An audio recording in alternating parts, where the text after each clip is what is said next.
Ben bezig.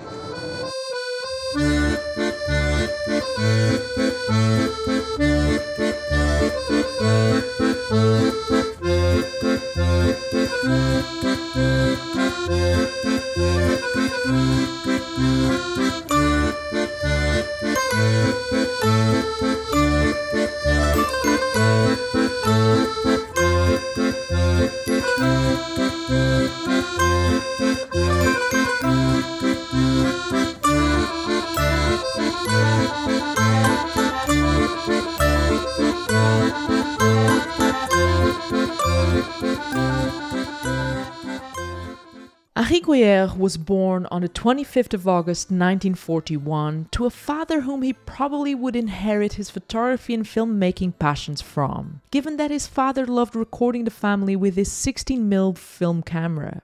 However, unlike our American counterparts, the war had created a different world and sentiment in Europe, for it left Europeans with profound scars and a certain degree of shame. Europe was still at this stage to some extent very conservative and religious, particularly Belgium and Antwerp, where Gruyaert was raised. And he recognized from a young age, quote, the oddities of the Belgian attitude. And for a young man in the 1960s, as he puts it, there wasn't much happening in Belgium culturally speaking.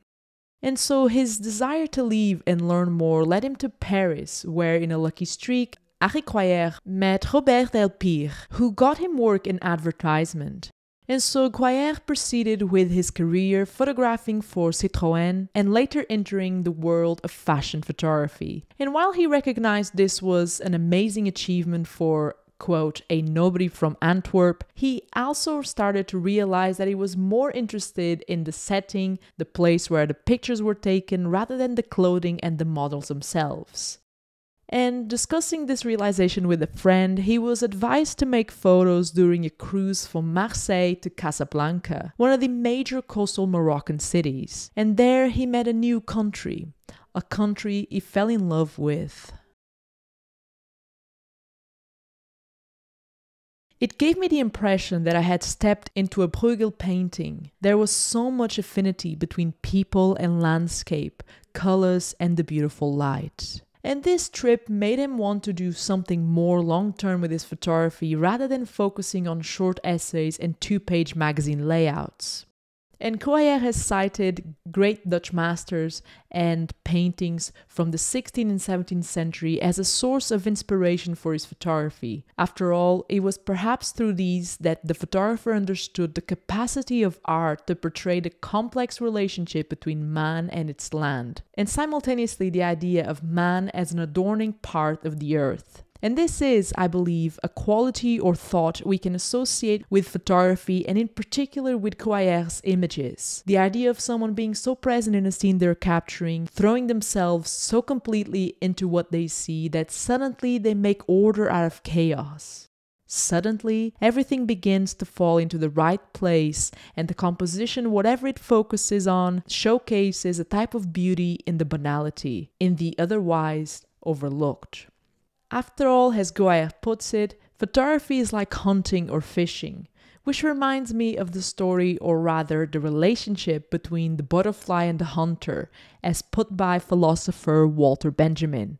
As the hunter follows the butterfly from flower to flower, he loses his sense of time and to a certain extent of self. So much so that amongst other lessons in this story, there's this symbolic merge between hunter and prey. And we can digress here and talk about a merge between photographer and reality. But if to some extent we can see a more classical influence in Gruyaert's photography, things changed slightly once the photographer traveled to America for the first time in 1968. Here he had his first contact with pop art and a certain degree of absurdism. And he refers all this traveling, the meeting of different cultures, in being exposed to different philosophies, all helped him thinking more in color terms, and more importantly, to look at banality with interest. And in this sequence, he developed a very interesting body of work titled East-West, where his photos of the American landscape full of saturated colors meets and contradicts the more pastel tones of the Russian landscape, where curiously the photographer said that he felt everything was more human despite the crisis the country had been facing in the 1980s at the time he photographed it. Gruyaert also referred to his upbringing in Belgium not in a very positive light. He didn't feel very connected with his country, I suppose. As he describes it, quote, "I worked for 2 years photographing in black and white because I couldn't see colors. However, at some point I realized that color was more interesting and more creative than black and white. So I became interested in capturing the beauty of the ugliness." And if there is a lesson we can take from Harry Gruyaert, is that we should look at our surrounding world indiscriminately. Meaning that beauty is everywhere, and like the photographer himself says, it is hard to look at places that are familiar to you and find interest in them. Find something we haven't seen before in the things that we see every day. But sometimes the difference resides in the scope and the mindset we have when looking at things we've always seen, because perhaps we take their non-beauty for granted, whereas sometimes we can maybe challenge what we see by trying to build or look at things from different angles and perspectives. And that's what Gruyaert did with going back to Belgium, photographing his home country, I'm sure as a more mature photographer. And the key word here is maturity.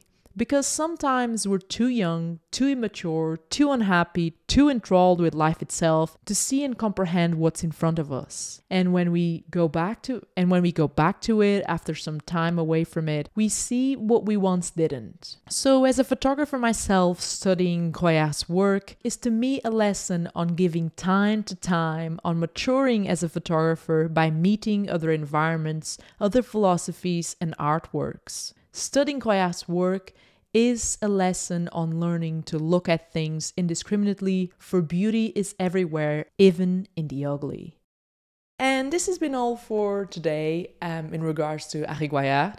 I hope you enjoyed this video. I really enjoyed it. I feel like I've learned so much about him, and I've always seen his colorful photos, but I really didn't know much about him or his vision, his philosophy. And if you'd like more videos about his photography, let me know down below, comment, leave a like as well, because it's very important. It helps recommending this video to more people that might not necessarily know all his photography philosophy and all his career and stuff like that, and details that we talked about in this video. So it's really important. And maybe in a future video we can pick up one of his books and take timeless lessons. As you perhaps, if you're familiar with the channel, you know that we have numerous titles from Cartier-Bresson to other photographers that we've done this. We pick up one of their books and we talk about lessons that we can learn from them. So, go ahead and, if you'd like to see this, comment down below. But it's been all for today, because now it's time to talk about today's sponsor, MPB. But before you go, let me tell you that usually I talk about MPB and I say you can buy, sell or trade your gear and etc. But today I decided to showcase you in a very just concrete way. I'm gonna use this lens. This is a Sigma 1835mm Canon EF mount. This is basically the lens that I use for my YouTube videos. And whenever I'm traveling, it's my primary lens pretty much. I do have another lens, but this is my primary lens. So it's, seen a lot of use throughout the last 2 years that I've been using it. And I'm gonna pop in the details on the website, and I'm gonna show you how easy it would have been to sell this lens to MPB. And basically, all you have to do is, if you find yourself with a PC, a MacBook, or maybe your phone as well, you can use your phone, and you can basically go onto their website, land on their quotation page, and you're gonna pop in the details. In this case, I'm gonna pop in the details of the lens that I'm, selling, or maybe, looking to trade, who knows. But basically, I'm gonna pop in those details, the brand, the model, the mount, and then I'm going to assess the condition of this lens. I think this lens is in pretty good shape, given that it's been with me for a while, but I do take care of my equipment, so I think it's in pretty good shape. And basically I'm going to put it as in very good in terms of its condition, and then I'm going to pop in my details down below. This would be if I would be interested in just selling. Of course, if I were to trade, I would be, for instance, adding something to my quotation, whether it was a camera or another lens, and then I basically click on getting a quote, and that's it. I'll be waiting for a few hours, a day, and then I'll get an email from MPB, and they're going to be, telling me what they're offering me, or they think it's worth, my lens is worth. Or in case of a trade, they would probably proposition me a deal of how much they would give me, or how much I would have to give with the lens in order to trade for something, if the value of what I wanted to trade was obviously superior. And this is really easy, really, simple to manage, and you can just basically do it from your phone. And you can literally, from this email, you basically book a free collection of that piece of gear from your house, from your doorstep, completely for free. So I think it's a really, really good service, and I think there's a lot on their catalog as well if you're looking to trade. So keep an eye out for MPB, check out their website. And talking about their website, I think you should check out as well, if you have some free time, their article section, because you'll find very different articles on photography, different cameras, but also like different types of photography, advice, tips, that I think it can be extremely helpful and of course inspiring. So yeah, it's been all. Thank you MPB for kindly partnering with the channel and helping me with the videos. And thank you for watching, and I hope to see you soon here on the channel. So stay safe, keep shooting digital film, whatever you do. Check out this video right here, and I'm out. Peace.